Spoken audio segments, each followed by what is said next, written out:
নারী স্বাধীনতার নামে এলো কলঙ্কের জোয়ার, কি নারীর অধিকার কখন জানি শেষ হবে এই অশ্লীলতার, কি নারীর অধিকার কখন জানি শেষ হবে এই অশ্লীলতার। ওয়ার্ড কমিশনার থেকে ইউনিয়ন পরিষদে ক্রমান্বয়ে দেখো রে ভাই একেবারে সংসদে, ওয়ার্ড কমিশনার থেকে ইউনিয়ন পরিষদে ক্রমান্বয়ে দেখো রে ভাই একেবারে সংসদে।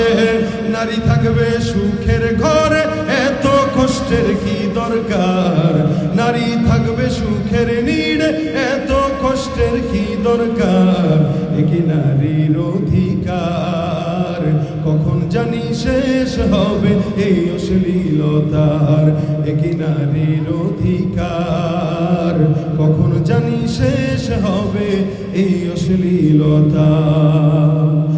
এরাই নারীবাদী হয়ে আমাদের সামনে নারীদের অধিকারের কথা বলে, কিন্তু দিন শেষে অধিকারের নামে দৌলত দিয়া পারে এরাই নারীদেরকে বিক্রি করে, পাচার করে।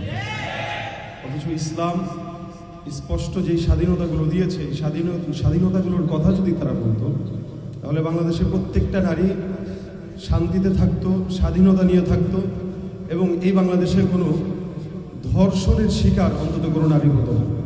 অথচ আল্লাহ পাক রব্বুল আলামিন বলেছেন, ওয়ালা তুকরিহু ফাতায়াতিকুম আলাল বিগাই ইন আরাদনা তাহাসসুনান লিতাবতাগু আরাদাল হায়াতিদ দুনিয়া। তোমরা ধন সম্পদের লোভে পড়ে যে সমস্ত মানুষ যুবতীদেরকে ব্যভিচারে লিপ্ত করে, এদের ব্যাপারে আল্লাহ পাক রব্বুল আলামিন কথা বলেছেন তারা যেন এটা না করে, এটা অত্যন্ত খারাপ। আজকে আমরা সংসদ থেকে বাজার পর্যন্ত সব জায়গায় নারীদেরকেই দেখি যারা অধিকারের নাম দিয়ে বেহায়াপনা অশ্লীলতার দিকেই আমাদের যুব সমাজদেরকে ধ্বংসের দিকে ঠেলে দিচ্ছে।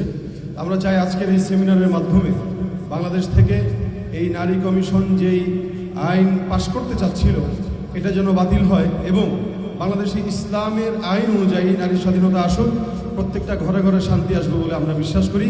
ইনশাআল্লাহ আমরা জাতীয় ওলামা মাশায়েখ আইম্মা পরিষদের পক্ষ থেকে এই বাংলাদেশে কোনো প্রকার ইসলাম বিরোধী আইন পাশ করতে দিব না ইনশাআল্লাহ। জোরে ইনশাআল্লাহ।